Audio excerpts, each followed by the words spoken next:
विश्व प्रसिद्ध हरियर क्षेत्र सोनपुर मेला अब शुरू हो चुका है। वो मेला जिसे आज भी हम एशिया के सबसे बड़े पशु मेला के रूप में जानते हैं। यह मेला हर साल कार्तिक पूर्णिमा के अवसर पर लगता है और 1 महीने तक रहता है। इस बार यह 25 नवंबर से शुरू होकर 26 दिसंबर तक चलेगा। पटना से लगभग 25 किलोमीटर दूर गंडक किनारे लगता है। एक जमाने में यह मेला युद्ध के लिए हाथी घोड़ों की बिक्री का सबसे बड़ा केंद्र था। नेपाल, भूटान, काबुल समेत अन्य देश से भी लोग हाथी घोड़े खरीदने आते थे। चंद्रगुप्त मौर्य, अकबर और 1857 के गदर नायक वीर कुंवर सिंह ने भी यहाँ से हाथियों की खरीद की थी। इस मेले का इतिहास यह है कि यहाँ भगवान के 2 भक्त गज यानी कि हाथी और ग्रह यानी कि घड़ियाल के बीच युद्ध हुआ था।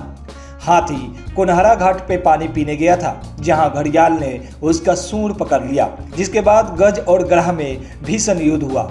जब युद्ध में गज कमजोर पड़ने लगा तो उसने भगवान विष्णु को याद किया। तब कार्तिक पूर्णिमा के दिन साक्षात भगवान विष्णु ने वहां प्रकट होकर अपने सुदर्शन चक्र से ग्रह यानी कि मगरमच्छ का संहार किया और गज की रक्षा की। तब से यहाँ पशुओं की मेला लगने लगा। यहाँ गजेंद्र मोक्ष हुआ था।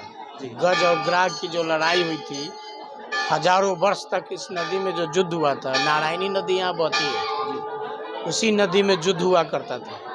लड़ते लड़ते जब हाथी का नाक कान डूबने लगा तो भगवान यहाँ आए थे उसको बचाने के लिए, गजेंद्र का रक्षा करने के लिए। गजेंद्र ने पुकारा था, हे गोविंद राखो शरण तू जीवन हारे। भगवान आए हैं, ग्रह को मारे हैं, घड़ियाल को, गज को रक्षा किए थे। कार्तिक पूर्णिमा के दिन वो घटना घटा था जी। उसी दिन से यहाँ विश्व विख्यात मेला लगता है। यही देश का पहला ऐसा मंदिर है जहां भगवान शिव और विष्णु एक साथ विराजमान हैं, जिन्हें हरिहर नाथ के नाम से जाना जाता है और इस क्षेत्र को हरिहर क्षेत्र के नाम से भी। इस मेले में जानवरों की बिक्री के साथ साथ हर प्रकार के सामानों की भी बिक्री होती है, जैसे कपड़े, बैग, जैकेट, ऊनी कपड़े, खिलौने, लाठी डंडे, अन्य दैनिक उपयोग की भी सामान समेत खाने पीने की भी बहुत सी चीजें मिलती है। इस बार तलवार, भाला, कटारी समेत धारदार हथियार की बिक्री पे प्रशासन ने रोक लगा दिया है। समय के साथ साथ मेले का स्वरूप भी बदल आया।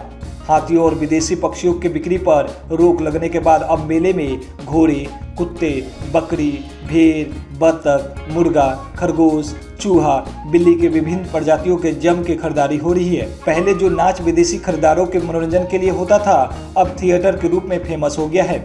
लोग यहाँ दूर दूर से नाच देखने आते हैं। आज भी विदेशी सैलानी भी मेला घूमने आते हैं, लेकिन अब उनकी भी संख्या कम हो गई है। पशुओं के साथ साथ इस बार बहुत बड़े बड़े विभिन्न तरह के झूले लगे हुए हैं। मौत का कुआं, जादू का शो, बोटिंग, शूटिंग समेत कई सरकारी प्रदर्शनी भी लगी हुई है।